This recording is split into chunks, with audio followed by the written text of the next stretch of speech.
Greg has come to Carnarvon in North Wales, where the local records for Porthmadog, the town of his grandmother Edith's birth, are kept. He's looking for any clues which might help him discover the identity of Edith's father, his great-grandfather. Anwyn? Hi. Hello.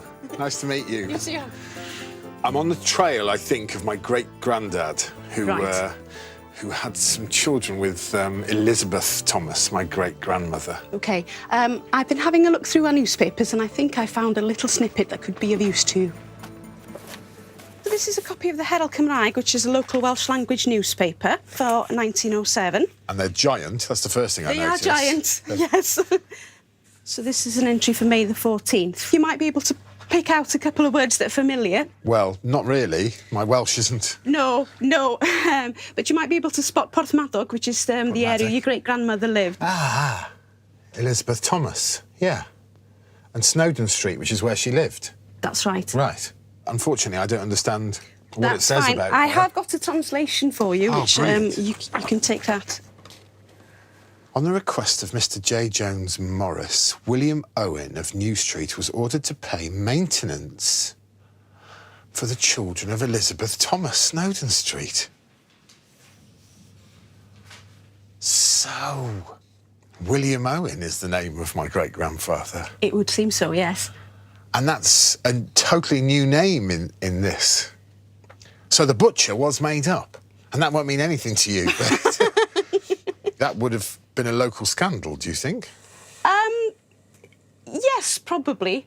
They weren't married. No, they weren't, no. And they've had 2 children together, so it would have been known about in the local area.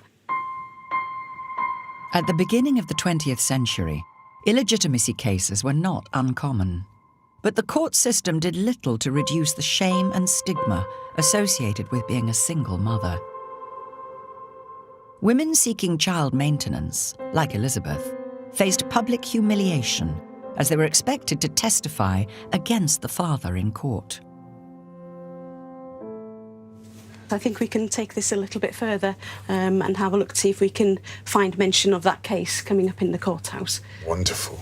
So luckily for you, this is in English. Yes. So you should be able to find the entry yourself, so I'll leave you to it. Well, thank you, Anwyn. Thank you very much. Elizabeth Thomas versus William Owen. There it is. This is June now.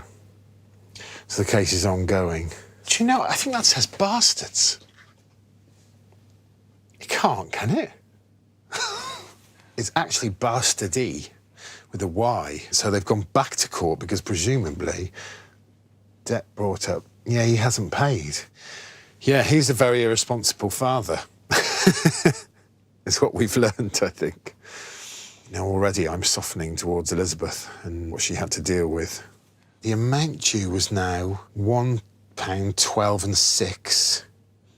And there's an order from the court, arrears to be paid by instalments of 5 shillings, 1 month for first payment, or 14 days. What does that mean? 1 month or 14 days? Probably need Anwyn to help me with. Hello.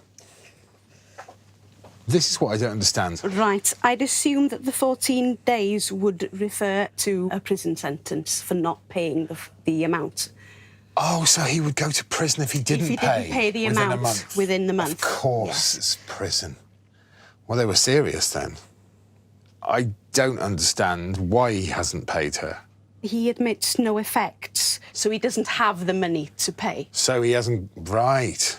So it's not that he won't pay, he can't pay. It's a case of he can't pay. Because he hasn't got any money.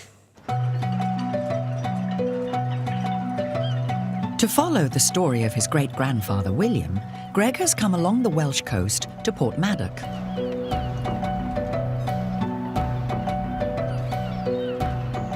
It's really quite peculiar, having known my grandmother as well as I knew her, that years after her death, I suddenly uncover the name of her dad.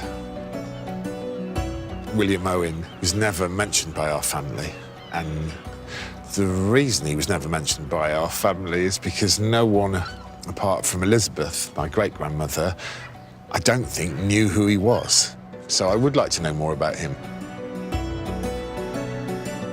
Greg is meeting a local researcher, Elia Daniels. Hello. Hello. Nice to meet you. And you? Can you tell me something more about my great-grandfather?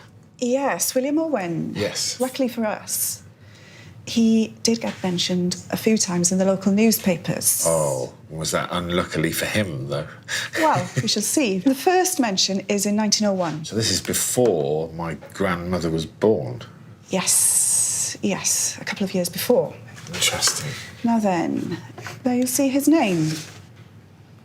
Hang on a minute.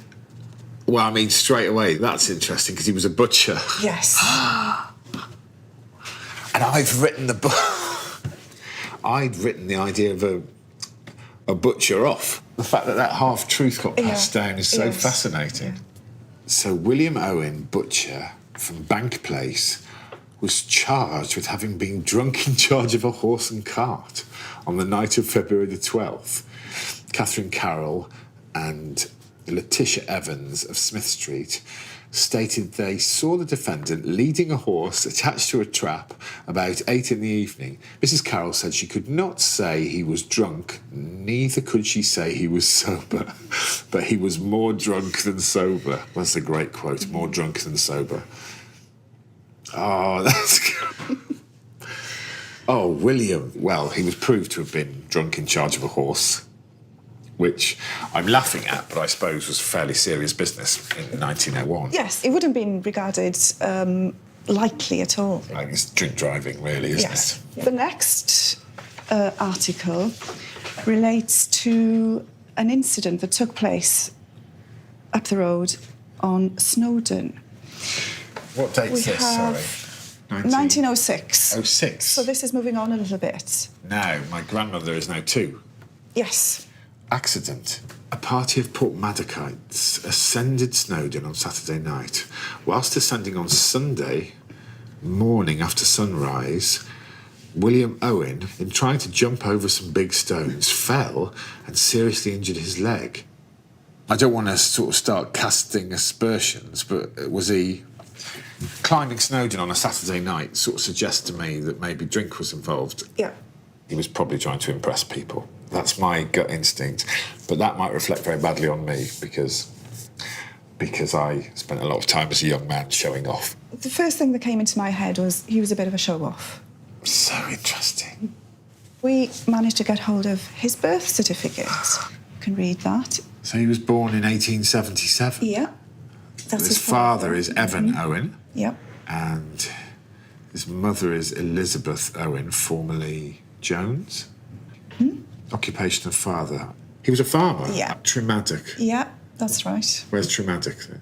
It's just on the outskirts of Porthmadog. And here we find William himself in 1881. So this is the first census he would have been on. 4 years after his birth? Yeah. Right. William Owen. There he is, yeah. He lived in Bank Place in Porthmadog. Relation to the head of the family, grandson. These are the grandparents. Yeah. Robert Jones. Yeah. Elizabeth Jones. So he's living with his grandparents? Yeah. Yes. Not with his parents? The Jones grandparents, yes. Right. What did they do? Did they work? Ah. So the grandfather is a butcher? Yes. I presume he went into the family business then. So why is he living with Elizabeth's parents and not with Elizabeth and Evan? That's the big question. What's the big answer? You need to go to Tremadog next. Where William was born? He was registered in Tremadog. In Tremadog. I knew I was born to be a detective. I mean, admittedly, you've done all the hard work. But... Yeah. Having uncovered the identity of his great-grandfather, William Owen, Greg has also found out that his great-great-grandparents were Evan and Elizabeth Owen. Greg now wants to investigate why 4-year-old William was not living with his parents, Evan and Elizabeth, but with his maternal grandparents, Robert and Elizabeth Jones.